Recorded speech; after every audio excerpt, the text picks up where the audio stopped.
João não estava com fome quando ele estava escrevendo, mas eu acho que o tema é extremamente proposital. Você se lembra? Ele começou dizendo que em Caná da Galileia faltou vinho. E então o Senhor se revela pela primeira vez como um Deus que controla todas as coisas e o Deus que sacia as faltas. Você se lembra depois naquele encontro com a mulher samaritana? Novamente, água. Aquela mulher que estava em busca de uma água física, o Senhor se mostra novamente como aquele que sacia a sede do coração daquela mulher. Bom, depois ele começa a pregar do outro lado do mar da Galileia, você se lembra? E lá falta pão. Falta pão. Muita gente para pouco pão, muita gente para pouco peixe. O Senhor se mostra como um multiplicador, aquele que sacia as necessidades daqueles que o ouvem. O Senhor atravessa o mar, o povo vem atrás dele, e Jesus diz: vocês vieram porque vocês comeram pão e vocês gostaram. E então começa esse grande discurso que nós estamos indo na nossa segunda semana, e na semana que vem nós vamos continuar nesse discurso, percebendo como o Senhor se mostra como aquele que sacia a nossa fome espiritual. Na semana passada, o pastor Leandro nos demonstrou na palavra de Deus como que às vezes a nossa busca é artificial, como que a nossa busca é vazia, mas a realidade é que alguns tentam ignorar, alguns tentam se enganar, mas a alma humana tem fome. Ela tem fome de sentido, ela tem fome de propósito, ela precisa entender o que está acontecendo e para que ela foi criada. Mesmo quando o nosso corpo está alimentado, nós temos fome. Esse é o grande assunto deste trecho que nós estamos lendo. Que fome é esta? Que desejo é esse? Que coisa nenhuma deste mundo sacia.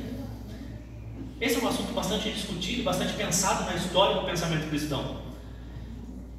Bom, um deles em especial, um pensador cristão do século XVII, eu não sei se você conhece ele. Se você não conhecer, você pode perguntar para os nossos jovens e adolescentes que estão estudando, né?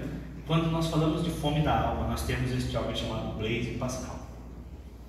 Blaise Pascal foi um matemático, foi um físico, o que hoje nós chamaríamos de um cientista.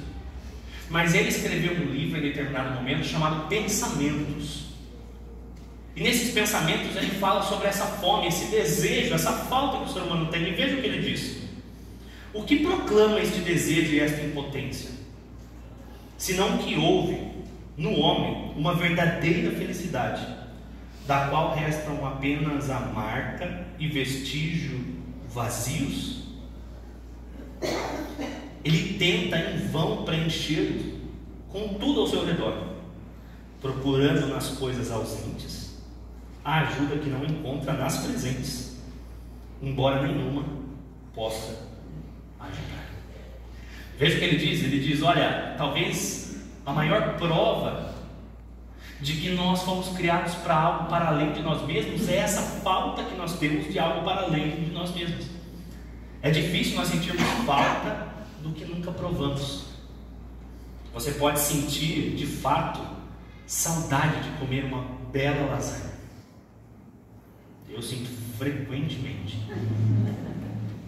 Você pode sentir falta daquele churrasco que só você, seu pai, seu amigo pode fazer. Sabe por que você sente a falta? Porque você teve.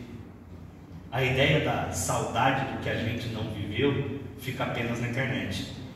Então o que ele diz é o seguinte: se nós sentimos falta de uma verdadeira felicidade, é porque em algum momento nós tivemos essa verdadeira felicidade, e agora o nosso corpo clama por mais, a nossa alma anseia por mais.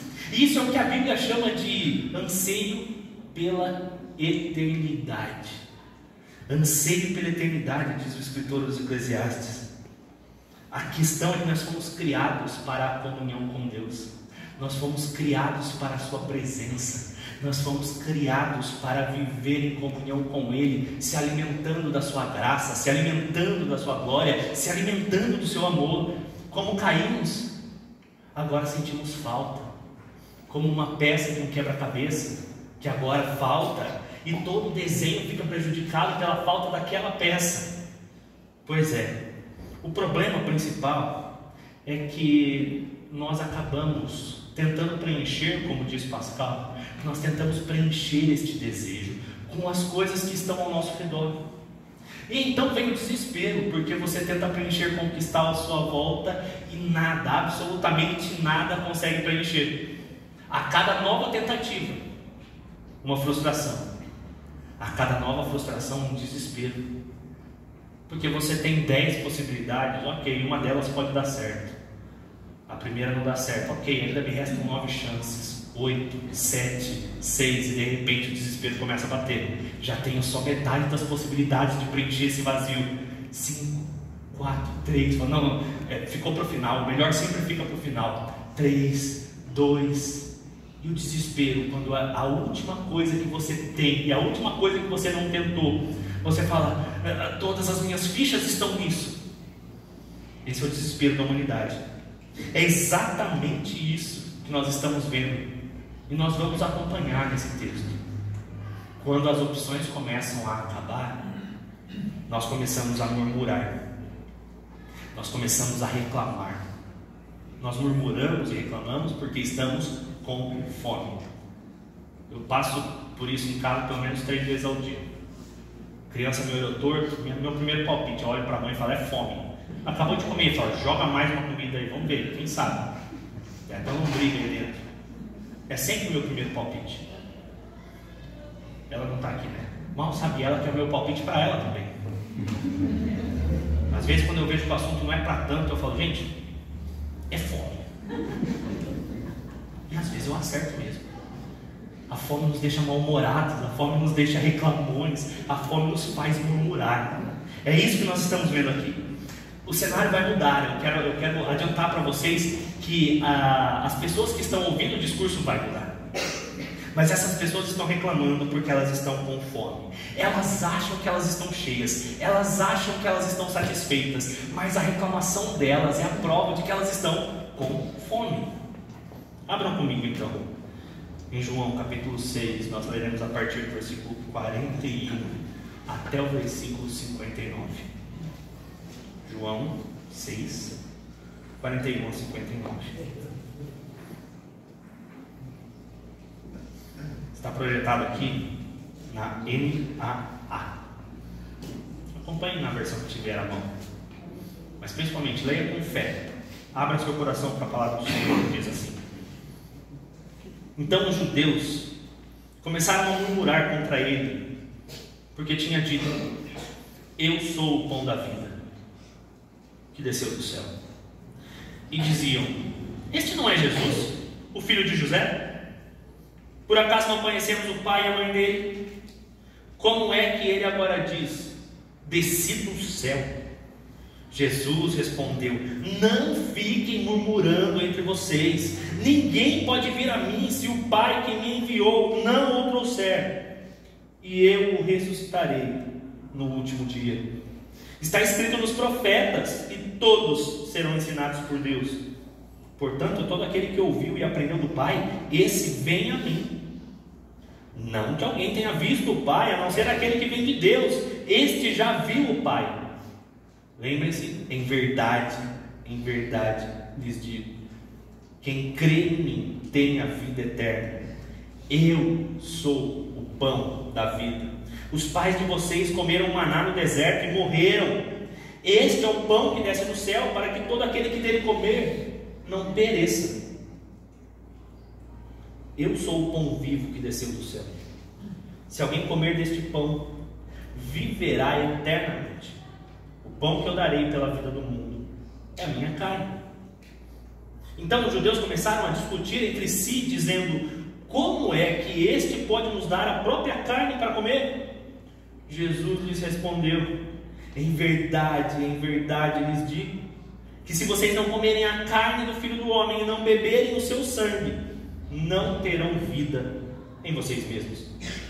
Quem come a minha carne e bebe o meu sangue, tem a vida eterna, e eu o ressuscitarei no último dia, pois a minha carne é a verdadeira comida, O meu sangue é verdadeira bebida.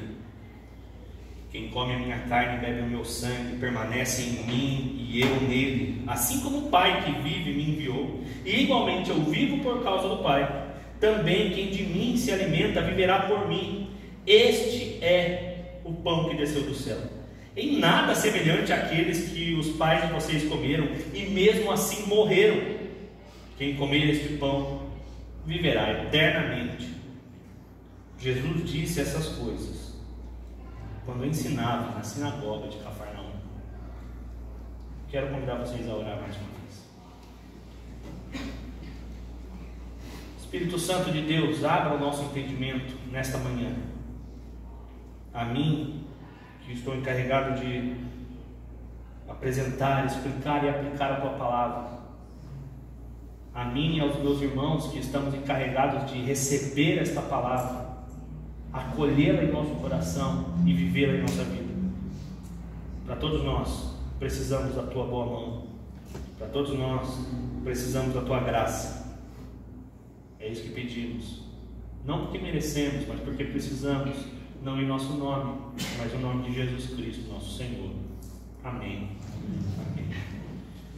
Esse texto que nós acabamos de ler, ele nos insere num discurso mais profundo e controverso de Jesus. Você se lembra que no texto anterior, Jesus estava falando com a multidão, aquela multidão que havia o seguido e havia atravessado o mar ou dado a volta ao mar, mas elas estavam seguindo Jesus.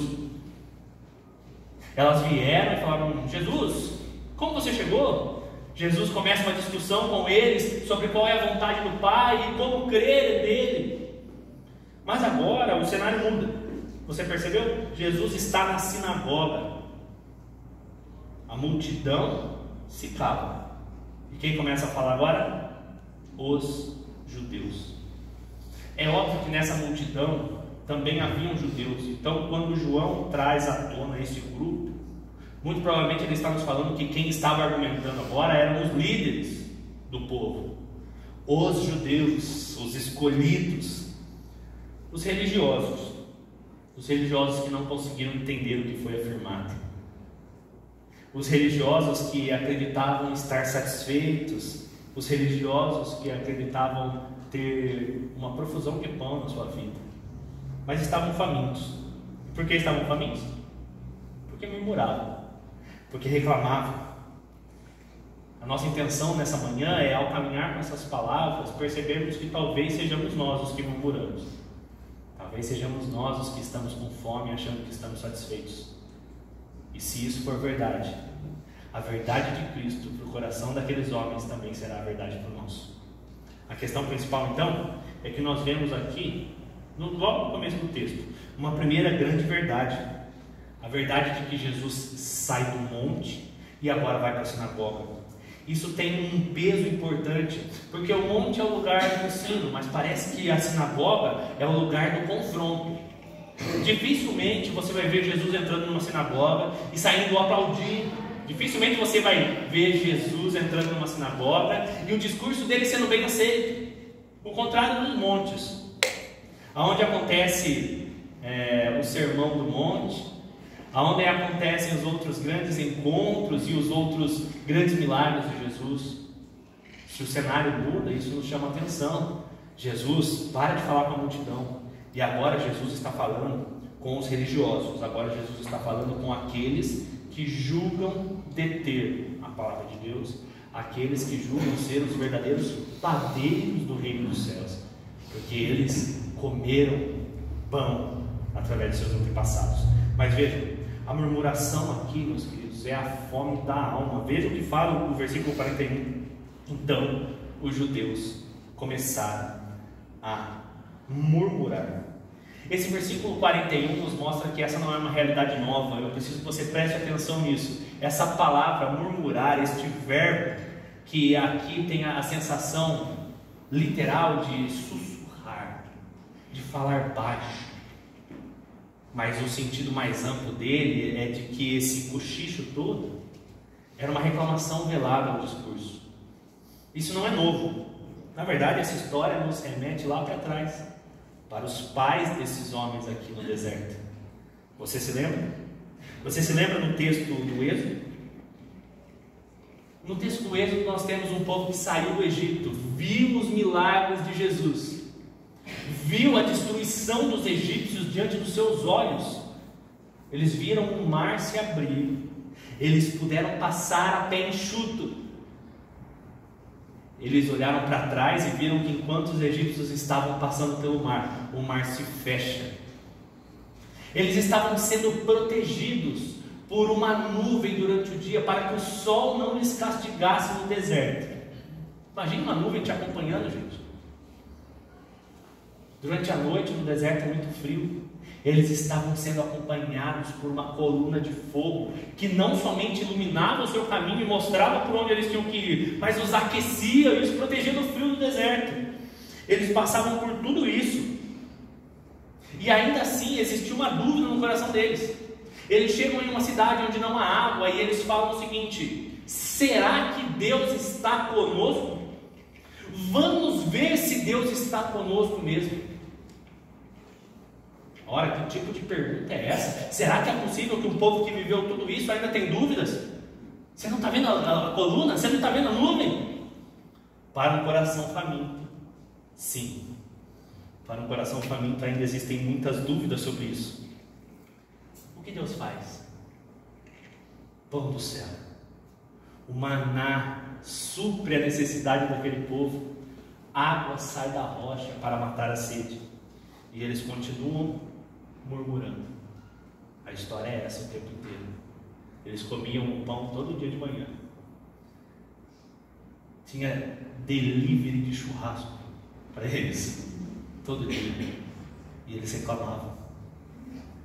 Porque a murmuração é o grito de uma alma insatisfeita. A alma se torna insatisfeita quando ela confunde sustento com prazer. Quando ela confunde, na verdade, barriga cheia espiritual com barriga cheia física. Confundir sustento com prazer é como confundir a presença de Deus com um espetáculo. É como confundir a salvação das nossas almas como uma mera conveniência. Essa era a realidade daqueles homens naqueles dias. Eles diziam: os nossos pais comeram pão no deserto. Nós somos filhos daqueles que foram alimentados por Deus. E você, qual prova você vai nos dar? Vocês perceberam?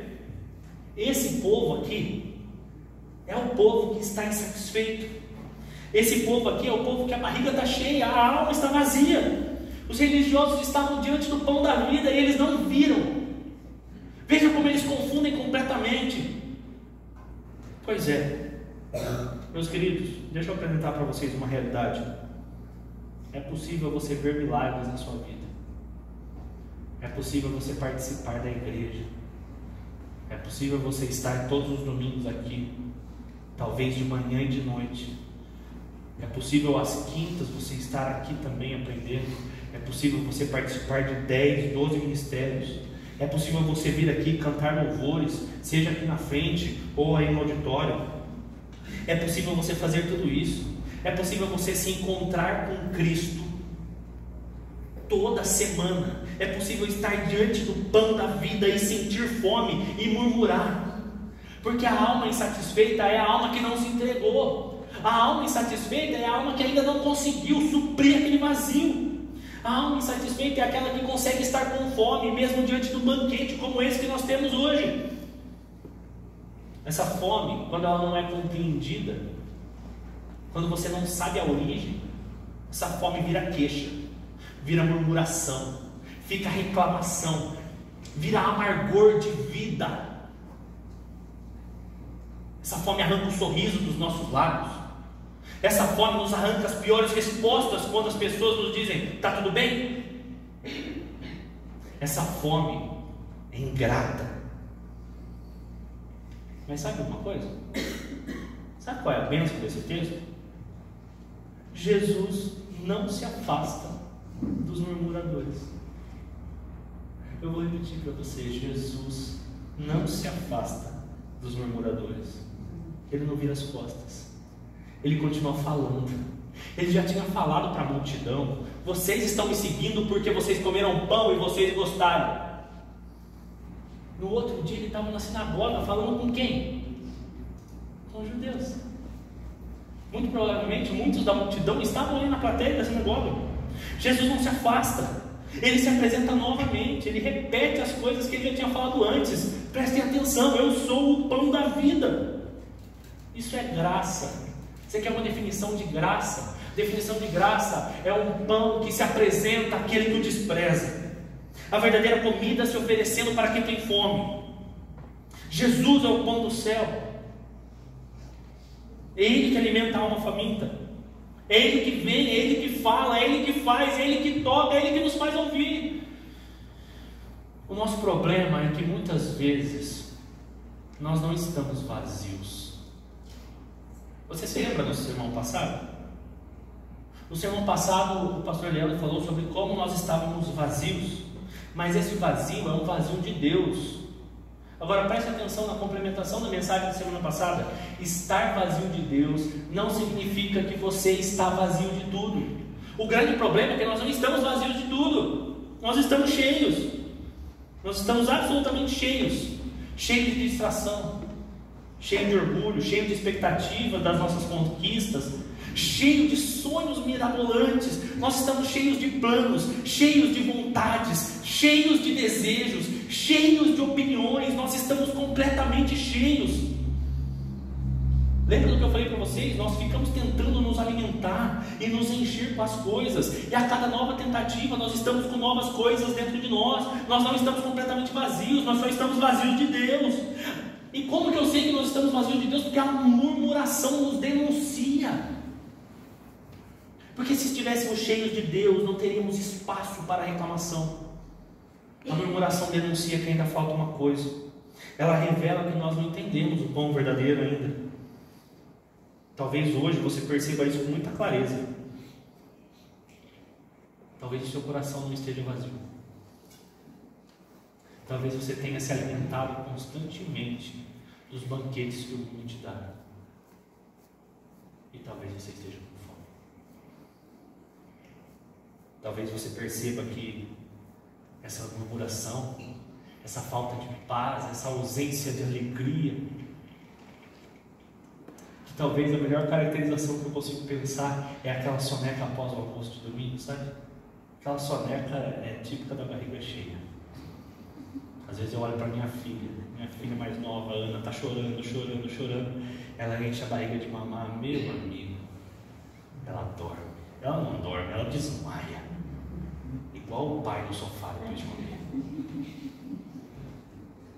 Quem murmura está com fome. Quem reclama não está satisfeito. A murmuração, ela é útil para nós, no sentido de que ela nos mostra, ela nos revela a necessidade que nós temos, a nossa fome interior. Mas o próximo passo que esse texto dá é ainda mais doloroso. É ainda mais doloroso e difícil. É perceber que nós somos completamente capazes de saciar a nossa fome. A nossa fome não se sacia sozinha. Jesus continua dizendo: ninguém pode vir a mim se o Pai que me enviou não o trouxer, e eu ressuscitarei no último dia. Ninguém pode vir a mim. Uma coisa é você ter fome, saber aonde pode suprir e ter acesso livre a isso. Outra coisa é o pão da vida dizer, presta atenção, ninguém pode vir a mim se o Pai não o trouxer. Sabe por que Jesus está dizendo isso? Qual era a audiência de Jesus? Os judeus, os portadores da Torá, os mestres da lei, aqueles que julgavam ter vida, aqueles que sabiam recitar Moisés, aqueles que sabiam a história de como o Senhor fez chover pão do céu de cor, e ainda assim, famintos. Eles não murmuram porque eles não conhecem as Escrituras, meus irmãos. Eles murmuram porque as Escrituras não fizeram sentido para eles, e eles não conhecem aquele do qual a Escritura testemunha. De novo, volto a falar, é impossível É possível você viver, ter contato com as Escrituras e nunca ter contato com aquele pelo qual as Escrituras falam. Eles conheciam a receita do pão, eles só não sabiam fazer. Eles estavam diante do pão da vida e se escandalizavam. Eles estavam diante do próprio Deus encarnado e tropeçaram na humanidade desse Deus. Nós conhecemos o pai dele, seu José, marceneiro, ajudou a fazer minha casa lá. Isso, exatamente, seu José. Imagina o outro falando assim: é verdade, ele arrumou minha janela, você lembra? Estava coisa meio solto. Seu José? Ah, é o seu José das cadeiras? Isso, móveis coloniais José de Nazaré, imagina só. Seu José, conheço ele. E a Mariazinha? Ah, Mariazinha da esquina ali? A gente conhece, bicho. Os irmãos de Jesus não estão por aí. Eles tropeçaram na humanidade de Jesus. Eles acharam que a receita do pão estava muito simples para ser pão da vida. No final das contas, não dá para você chegar a Jesus sem que o Pai te atraia. Isso é desesperador para quem está com fome. A fome que nós temos é maior do que a capacidade que temos de encontrar pão. A fome que temos faz com que tudo que nós procuramos ainda não seja o suficiente. Mas a questão principal aqui é que na tentativa nós vamos nos enchendo. É possível você se encher de conhecimento bíblico inclusive, e não ter vida nenhuma. É impossível se chegar a Jesus mesmo conhecendo a receita. É possível você ser o melhor religioso da igreja e nunca ter provado o pão da vida. É possível você conhecer o beabá do Evangelho. Deus me surpreenda. É possível você recitar os 10 mandamentos.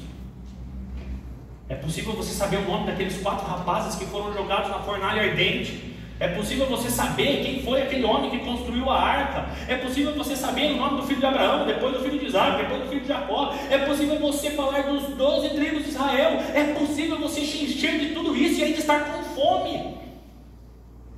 Os judeus eram assim. Eles tinham prática de evangelho.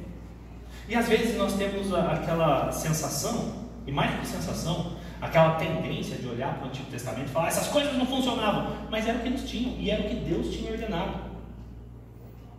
Eles tinham tudo aquilo, eles viviam tudo aquilo, e ainda assim estavam com fome.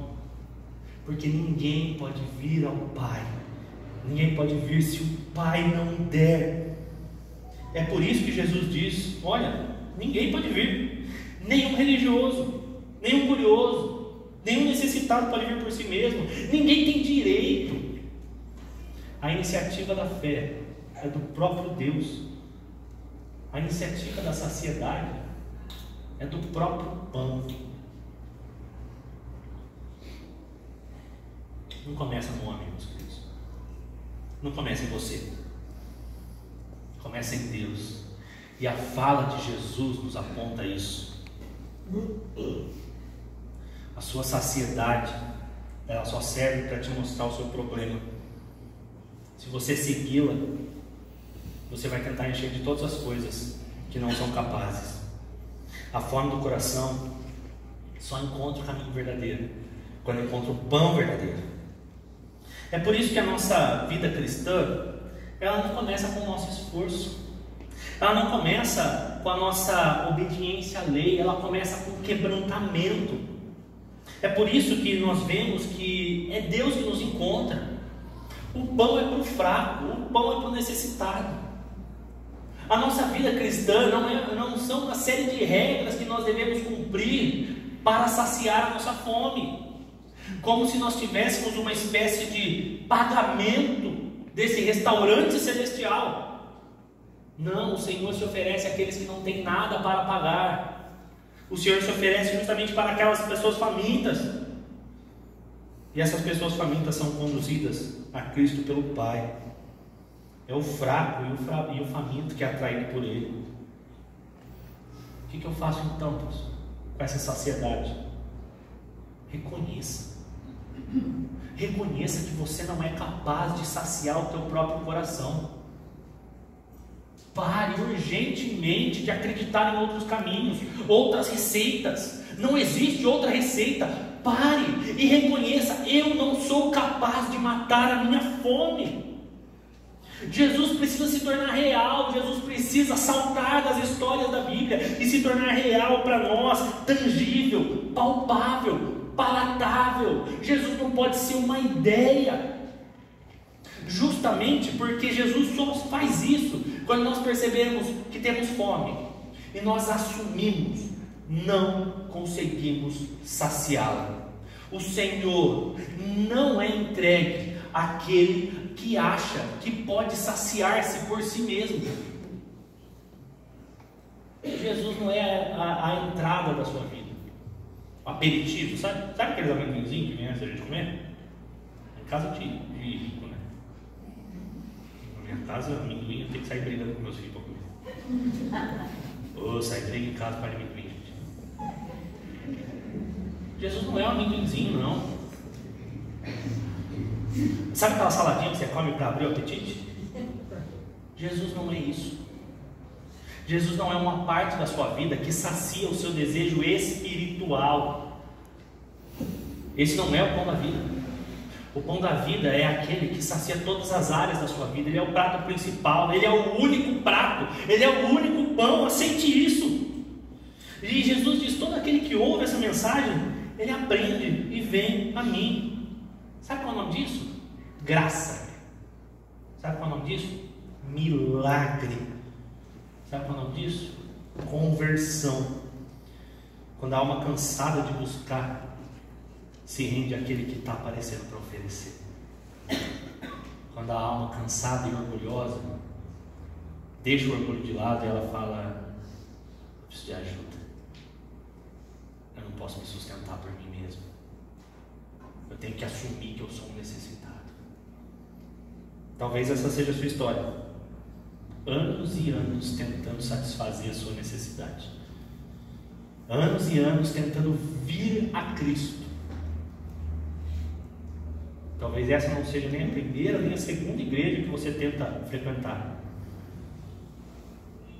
Talvez você já tentou práticas religiosas das mais diversas, desde aquele cristianismo rígido que faz você abrir mão de tudo e viver como um monge no deserto, até aquele cristianismo que não pede nada para você e apela para a sua emoção. Talvez você tenha passado pelo cristianismo lógico, que tenta falar assim: ó, eu vou te explicar o evangelho, a sua cabeça vai entender, isso vai te saciar. E talvez você tenha voltado de todas essas tentativas com fome e mais desesperado. Talvez a sua mente esteja pensando: chega de tentativas, esse Jesus não pode saciar a minha fome. A boa notícia é que quando você diz chega de tentativas, não há mais o que eu possa fazer, é nesse momento que o pão da vida se apresenta a você. O pão da vida se apresenta a você quando você fala: acabaram as tentativas, acabaram as fórmulas, eu tentei de tudo para satisfazer, eu não tenho mais o que fazer, eu vou desistir, eu vou abandonar. É nesse momento onde você se abandona que o pão da vida te encontra. E ele fala: se você se abandonou, eu não vou te abandonar. Jesus não veio ao mundo para ser buscado, ele veio ao mundo para buscar a ovelha. Ele não espera que saciemos a nossa sede para que cheguemos até ele. Ele espera que nós cheguemos até ele famintos, sem opção, sem ideia do que fazer. É por isso que hoje você está aqui, é por isso que hoje você foi preservado, é por isso que a sua alma sente fome. Mesmo quando tudo parece em ordem, a sua alma ainda sente fome. Deus está te chamando, Deus está te atraindo, através da sua fome, Ele está te atraindo ao pão da vida. Você não pode saciar sua fome sozinho. Esse texto continua a partir do 46, com uma terceira verdade importante.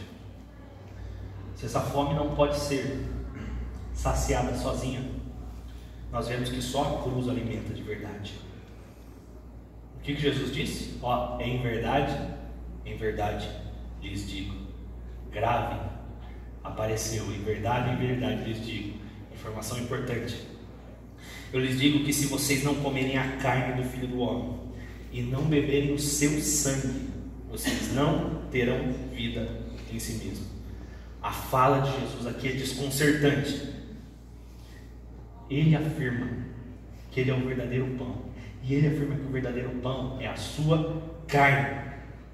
Você tem que comer a carne de Jesus, você tem que beber o sangue de Jesus. Para qualquer ouvinte, seja daquela época ou seja dessa época, isso é escandaloso. Não à toa os primeiros cristãos foram chamados de canibais, porque isso é um escândalo. Como que esse homem pode fazer? Como que ele pode falar que nós temos que comer dele? Obviamente Jesus aqui está falando da sua carne e do seu sangue vertido na cruz do Calvário.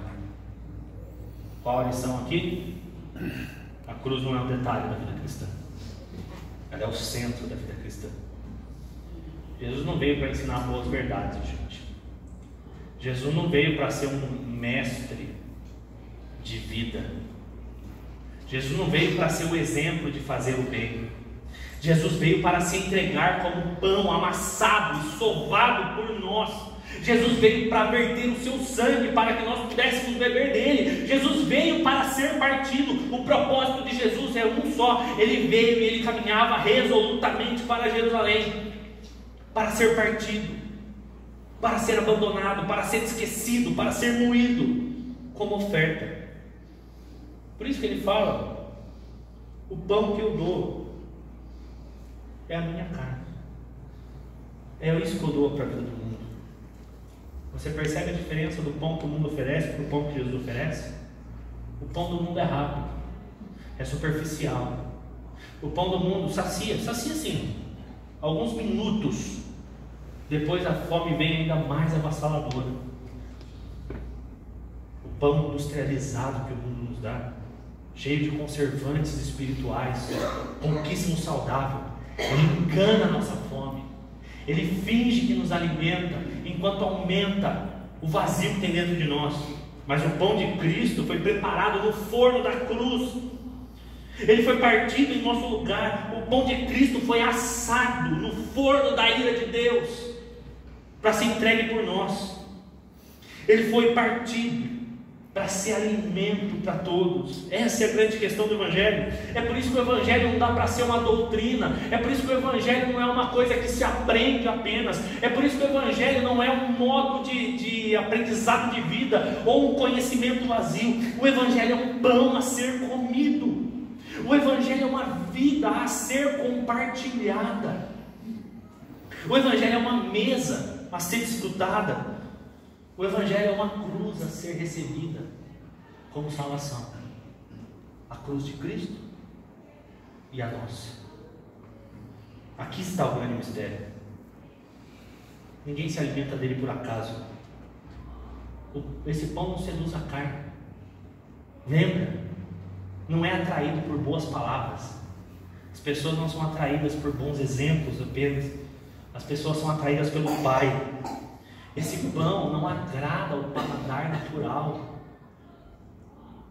No momento em que o cristianismo passou a ser o comum, das duas uma: ou esse cristianismo que está sendo pregado está errado, ou o reino de Deus se estabeleceu entre nós completamente. A Bíblia fala que as coisas do Espírito, elas não trazem paladar às coisas da carne. Esse pão exige fé.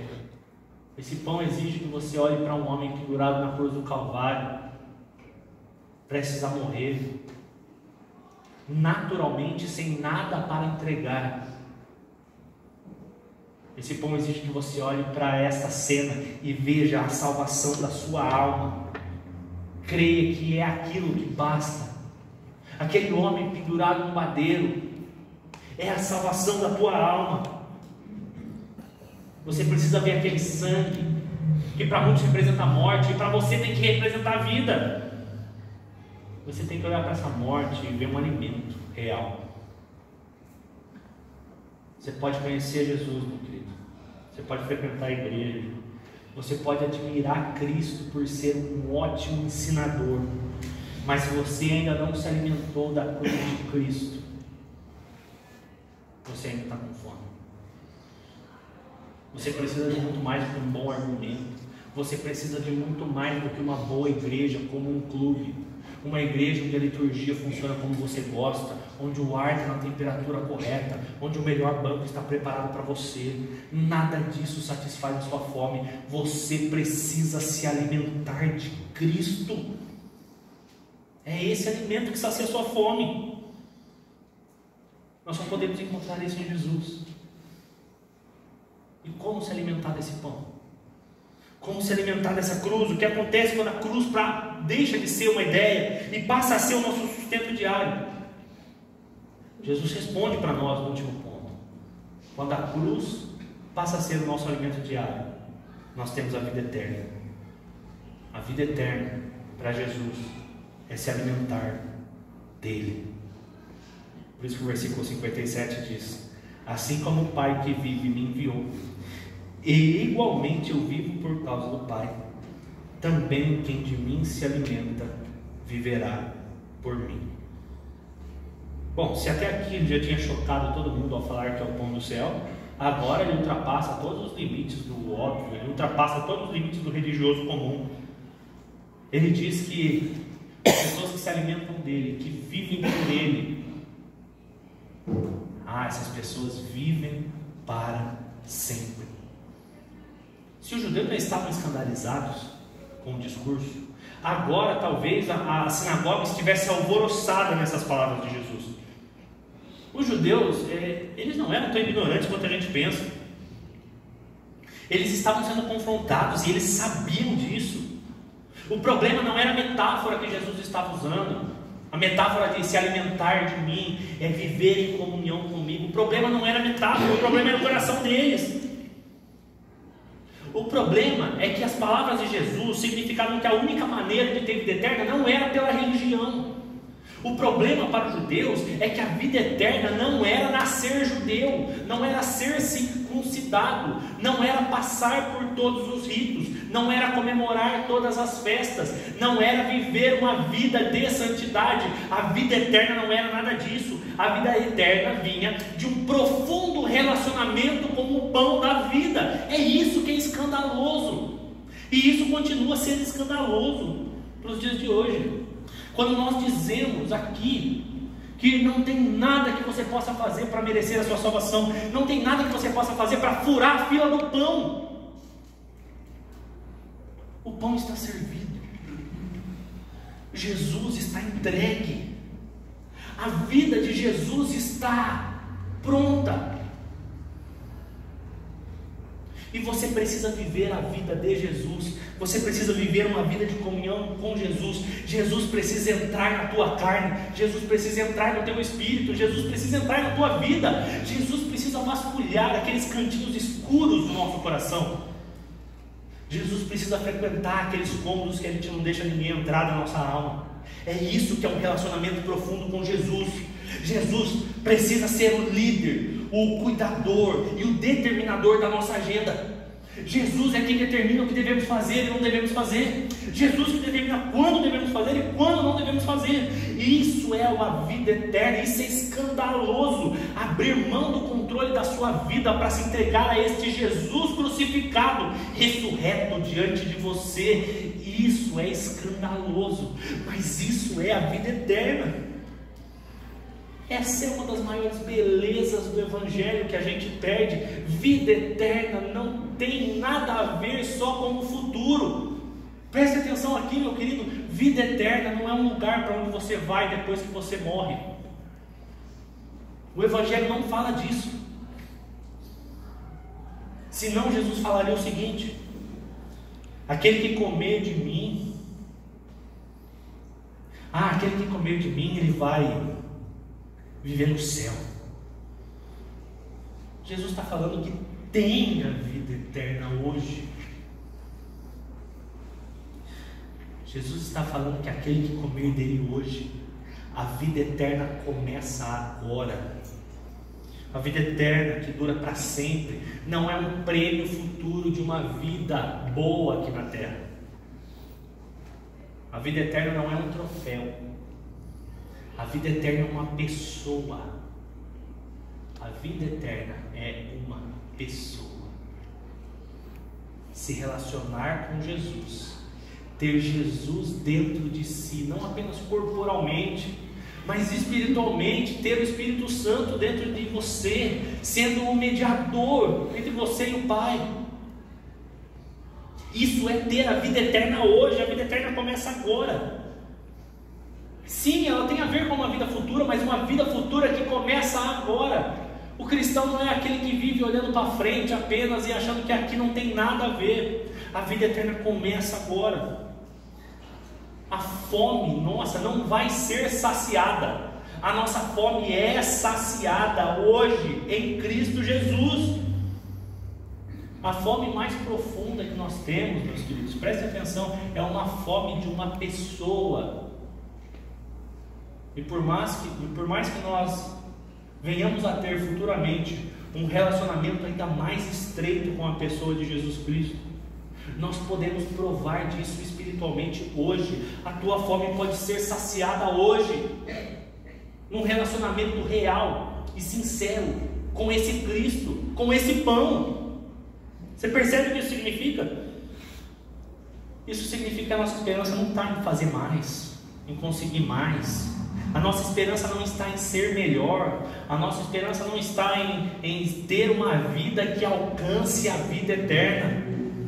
A nossa esperança hoje é comer dele, é viver por ele, é se alimentar dele, é encontrar nele a saciedade de todas as necessidades da nossa vida, é encontrar nele a saciedade de relacionamento que nós não encontramos nos outros, é encontrar nele talvez um amigo que a gente nunca teve, é encontrar nele o familiar que nos faltou, é encontrar nele o que o casamento nunca vai poder te dar, é encontrar nele o que os filhos não te dão, o que os netos não te dão, o que muito dinheiro não te dá, o que viagens ao mundo todo não pode te dar. E isso é um relacionamento com Deus, é encontrar na presença de Jesus Cristo a saciedade da sua vida. É você se deitar e falar: eu não preciso de mais nada, eu não preciso de mais nada. Isso é eternidade, isso é vida eterna. Por isso que nós sentimos o gosto da vida eterna hoje. Meus queridos, quando Cristo é oferecido semanalmente a nós, através da palavra de Deus, Cristo é oferecido a nós, semana após semana, através dos sacramentos, através da ceia do Senhor, Cristo é oferecido periodicamente, de uma forma que nós podemos tocar, sentir. Nossas narinas podem sentir o cheiro, nossa boca pode sentir o gosto, nossos ouvidos podem ouvir a palavra, nossos olhos podem ver a palavra, podem ver os sacramentos, nossas mãos podem pegar e tocar. Na medida que Cristo é oferecido semanalmente através da palavra e através dos sacramentos, isso nos sacia completamente, e isso é vida eterna. É o auge da vida cristã, meus queridos. Não se engane, o que nós estamos fazendo aqui agora é o auge da vida cristã. Não tem absolutamente nada que sacie o teu coração mais do que isso. Você pode procurar em todas as outras coisas, você vai chegar à conclusão que não existe nada que sacie o teu coração, além de estar na presença de Deus, se alimentar dele, viver dele, tê-lo em cada passo da vida, tê-lo em cada fala nossa, tê-lo em cada passo, tê-lo em cada abraço, tê-lo em cada olhar. O céu começa nesse mundo, meus filhos. O céu começa num relacionamento sincero com Cristo. Se você estiver cansado hoje, se de fato a vida está muito pesada para você, se você está desanimado com o peso que o mundo coloca sobre os seus ombros, Se você está triste com o alimento que o mundo tem te dado, se você está desanimado com as comidas porcas que você tem comido, se você, assim como o filho pródigo, se encontra no meio de um lamaçal, querendo comer a comida dos porcos para ver se isso sacia, Cristo é oferecido a você hoje. Abra os seus ouvidos, seja atraído pelo Espírito Santo, venha ao Deus que te sacia. Seu lugar na mesa está garantido. Tem pão de sobra, tem água que mata a sede. Esse pão não se estraga, esse pão não acaba. Lembre-se daquilo que Jesus disse: eu sou o pão vivo que desceu do céu. Se alguém comer desse pão, viverá eternamente. Se a nossa alma humana tem fome, agora nós sabemos de onde vem essa fome. De novo, você pode tentar saciar com outras coisas, mas o banquete hoje está servido. O que sacia aquele nosso desejo está apresentado. Você lembra que nós lemos a frase de Blaise Pascal, dizendo que se nós temos no nosso coração esse desejo por coisas boas, é porque em algum momento nós tivemos isso. Propositalmente eu cortei essa frase no final, porque olha o final dessa frase: este abismo infinito só pode ser preenchido com um objeto infinito e imutável, isto é, com o próprio Deus. Essa fome é o eco da eternidade no vazio do teu coração. Essa fome quem pode saciar, essa fome eterna que você sente, é só uma comida eterna que pode saciar. A questão que fica para nós, apesar de muito simples, ela é séria. Nós temos nos alimentado de Cristo. Eu não estou perguntando se você conhece doutrina, meu querido. Não é essa a pergunta.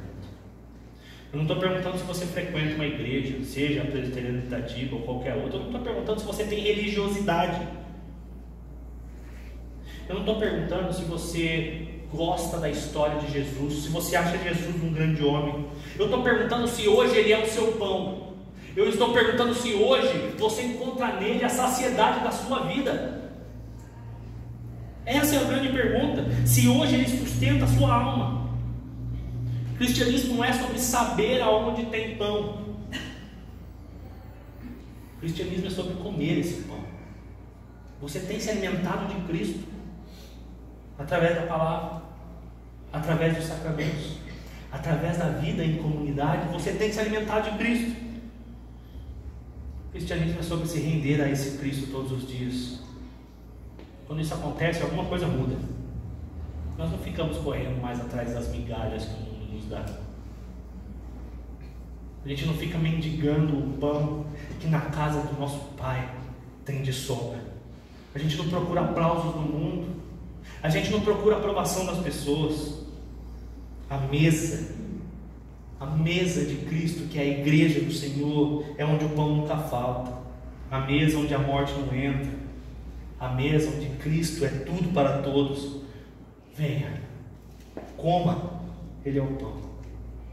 Quem dele se alimenta tem a vida eterna. Curva sua cabeça, feche seus olhos.